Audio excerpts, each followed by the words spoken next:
ایک کے بعد دوسرا۔ مسافر اسٹیشن پر پہنچا تو معلوم ہوا کہ اس کی ٹرین جا چکی ہے۔ اس کی گھڑی صحیح نہ تھی، اس لیے وہ 10 منٹ لیٹ ہو گیا۔ اتنی دیر میں ٹرین آ کر چلی گئی۔ بابو جی فکر نہ کیجیے، کلی نے کہا، 2 گھنٹے بعد ایک اور گاڑی آ رہی ہے، آپ اس سے چلے جائیں۔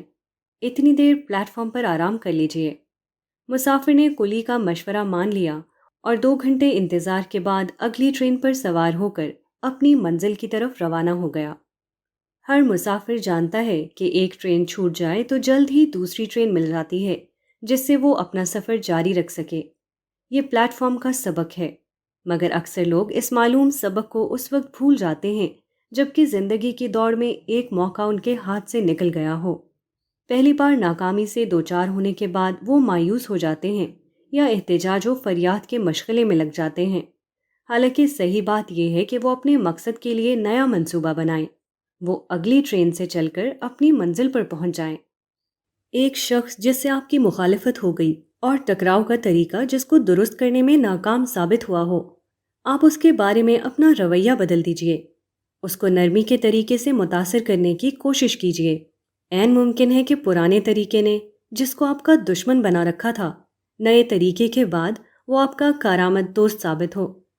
آپ کہیں ملازم ہیں اور وہاں آپ کی ملازمت ختم کر دی جاتی ہے، آپ اس کے پیچھے نہ پڑیے بلکہ دوسرے کسی میدان میں اپنے لیے ذریعہ معاش تلاش کرنے کی کوشش کیجیے۔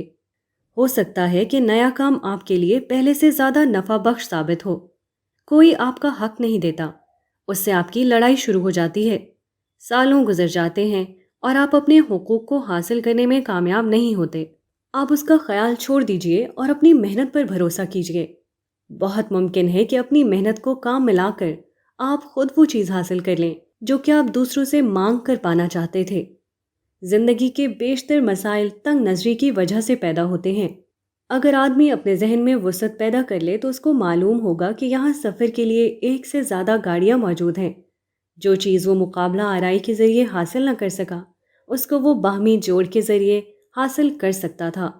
جہاں حقوق طلبی کا طریقہ مقصد تک پہنچانے میں ناکام رہا، وہاں وہ محنت کا طریقہ اختیار کر کے اپنی منزل تک پہنچ سکتا تھا۔ جن لوگوں کی باتوں پر مشتعل ہو کر ان پر قابو نہ پا سکا، وہ ان کی باتوں پر صبر کر کے انہیں جیت سکتا تھا۔